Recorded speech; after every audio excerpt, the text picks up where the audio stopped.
Oh no! Oh! Well, in a dog business, you have to learn to be patient because oftentimes Saturday and Sunday are the same day. And this is a perfect example. I have put the cameraman in the canoe and I'm relegating the dogs to just following me around until they are dead tired.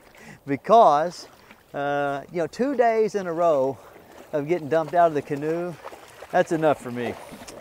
You know, one of the reasons that you don't see these older dogs on my channel is because, you know, if Pete was only 4 months old, he wouldn't have really had the mass to unbalance me before I could react.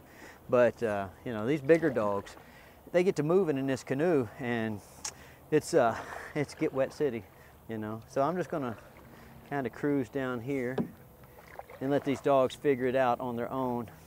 You guys know I'm a big proponent of learning by doing. And so these dogs are fixing to learn by doing, and the doing is a whole lot of running and swimming to catch Uncle Stonnie.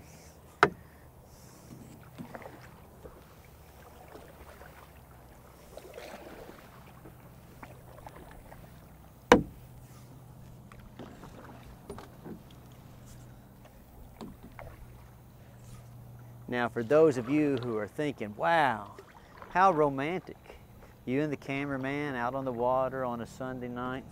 Well, I have to give it to you. That's true. I am a born romantic, aren't I, cameraman? It's not all girls who get to spend their Sunday nights in a farm pond. Oh my gosh. Very nice. Oh, there's No Name. You see No Name? Hello, No Name. What's happened to Pete? Does anybody see Pete? Very nice. Oh, hello, Pete. And Pete's getting the hang of everything. Do not come out here and spill me out of my canoe, dude, or you and I are gonna have real issues. Look, come on. Look at Anakin. Anakin, dude, join the party. Come on, you can do it.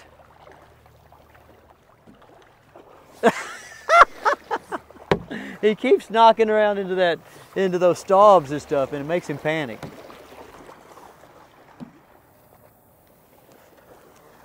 And now he's being mean to Pete and No Name because he's frustrated about not knowing how to swim. Anakin, that's so uncool, dude. Come on, Pete. Pete, come on. You can do it.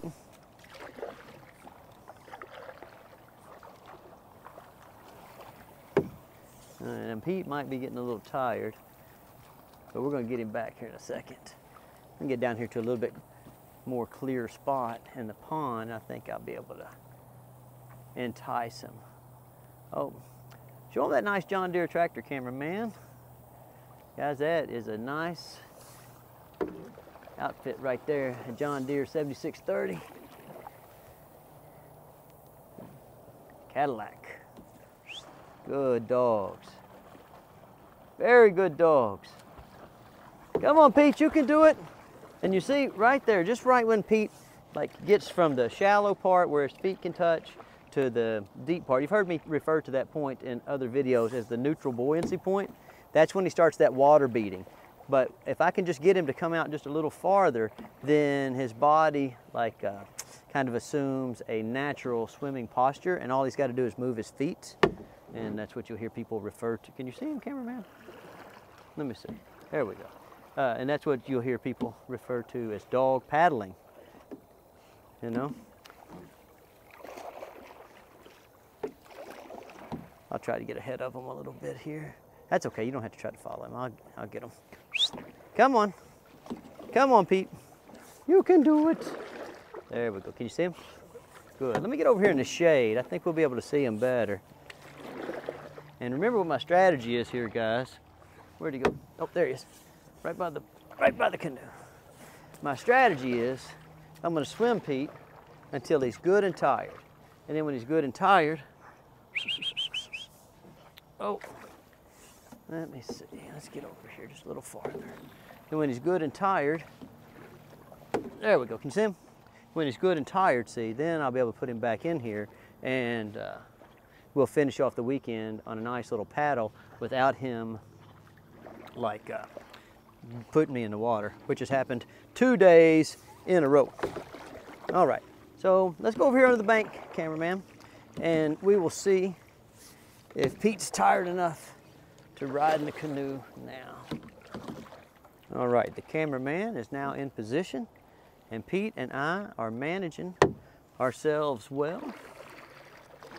He has settled down quite a bit. And this is a good lesson to you guys.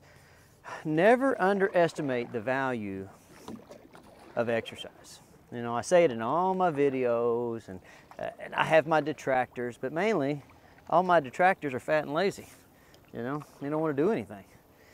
And if I would have heeded my own advice and made this dog exercise a little bit more before I put him into the canoe the first time, well, then I wouldn't be spending the next 3 hours on this farm wet and muddy. All right, cameraman, I'm gonna try to back up over there to you a little bit. All right, Pete, now I really want you to concentrate and not jump out of this canoe for me, okay? Good boy.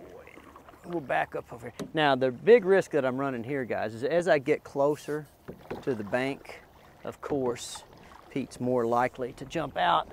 But I kind of want to get over there so you guys can see how pretty of a dog Pete is.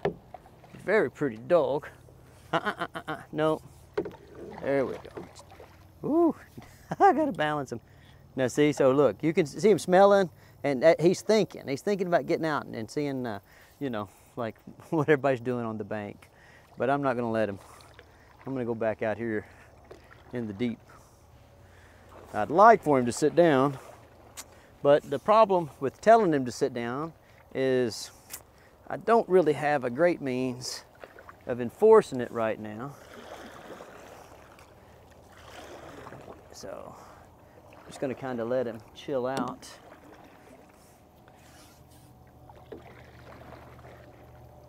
And kind of come to the realization that he needs to sit on his own. Good. Here's the thing, guys. Sometimes you'll get yourself in a situation where you're trying to get a dog to take a specific posture, like sit or down. Well, if you'll just be patient, the one thing that you always know is that they're going to lay down at some point, right? Like, so I could tell this dog to sit right here, or I could tell him to lay down, and then he might not do it, and then I might try to make him do it, and we get it, I mean, you know, just a big mess.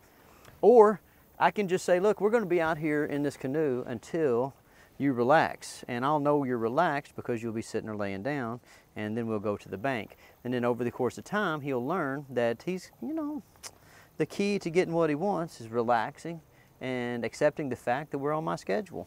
It's just a real calm and passive way to remind the dogs that ultimately my schedule, you know, my wants and desires come first, you know. It's not that I don't want to do all the fun stuff that Pete wants to do.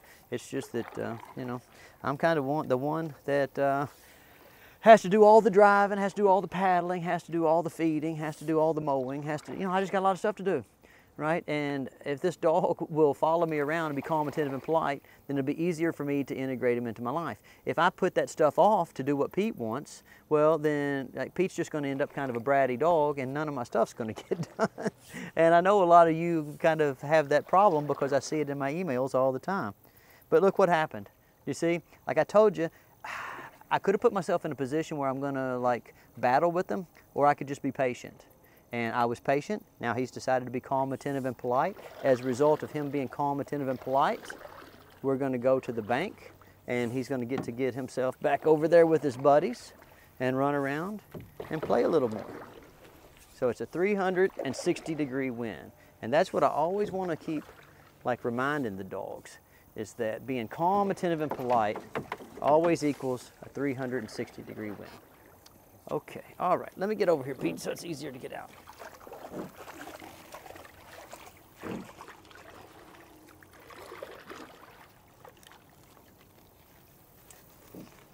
Okay, all right, cameraman, back up and tell him he can get out of there. Okay, Pete, come on, buddy. Okay, come on. Very good job, Pete. All right. Huh? Oh, does Anakin want to? Okay, all right. So I was going to wrap that video up there and then just work on Anakin getting in the canoe more this week. But like he kind of keeps coming over here and looking at the canoe like he might want to get in. So let's give it a shot and see what happens. The cameraman is just laughing because all of these dogs act the same. Every one of them. All right. So get back out here.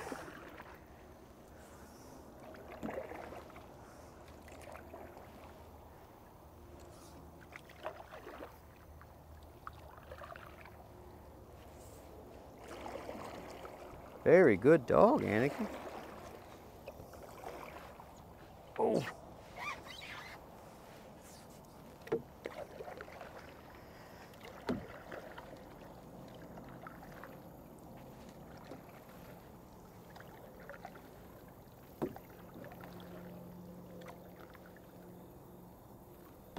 Now these first few days, that's where you really have to be patient because like once the dogs get used to being on the farm and you know the novelty of the situation has worn off, then they're really easy to manage. Like, you know, I got dumped out of the canoe yesterday and today, but if I was honest with you, I mean, that's just my fault. I've got a lot of dogs in the kennel and I just bought a new farm and just a lot of stuff going on and I got rushed. And one of the things I tell the people in my online courses is that life gets in the way of perfect dog training. And so for you guys out there that are like, you know, watching my channel, I know sometimes it looks like everything goes right for me or for other, you know, professional dog trainers on YouTube, but it doesn't. It doesn't go right. It rarely goes right. It's just that, you know, the stuff that goes right makes for better videos.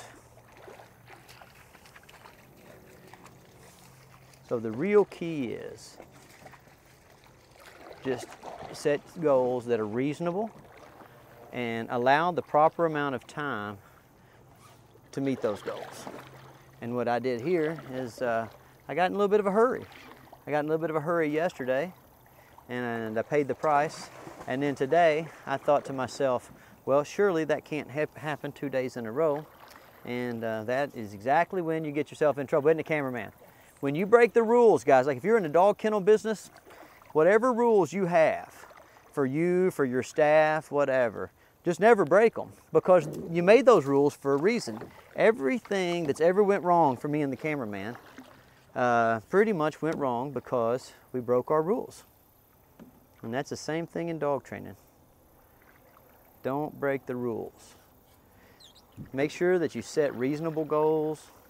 You clearly and concisely articulate those goals to your dog, and then you allow the sufficient amount of time for the dog to reach those goals. And a lot of the time, it's not, you know, people think about the dog training, but really what it is just a whole lot of like maturing. You know, dogs are only capable of behaving at the level of maturity that they've achieved. You know, so if you're trying to raise a brain surgeon, I mean, you don't start teaching him brain surgery in kindergarten. You teach him how to sit in the chair and look at the teacher. And sometimes people forget that, and I preach about it every day. And I do these online courses with these journals. People keep training diaries, and I'm giving them advice every day. But even myself, I am not immune from making the same mistakes that my clients make or you guys out in YouTube land make. And I pay the price, okay, just like you guys do. But the bottom line is when you have something go wrong, you don't externalize that blame onto the dog. You accept the responsibility and you move forward with a better set of goals and a better timeline. Okay, you're gonna be happy, okay, because every time that something weird happens, like you get dumped out of a canoe, that's one less time that it's going to happen in the future. All right, so that'll be your kind of your like lesson for the day, right? When something goes wrong, don't obsess about it. Don't get upset about it. Just fix your expectations, fix your communication, fix your timeline, and understand that that's one less time that's going to happen in the future. All right, I'll see y'all next week.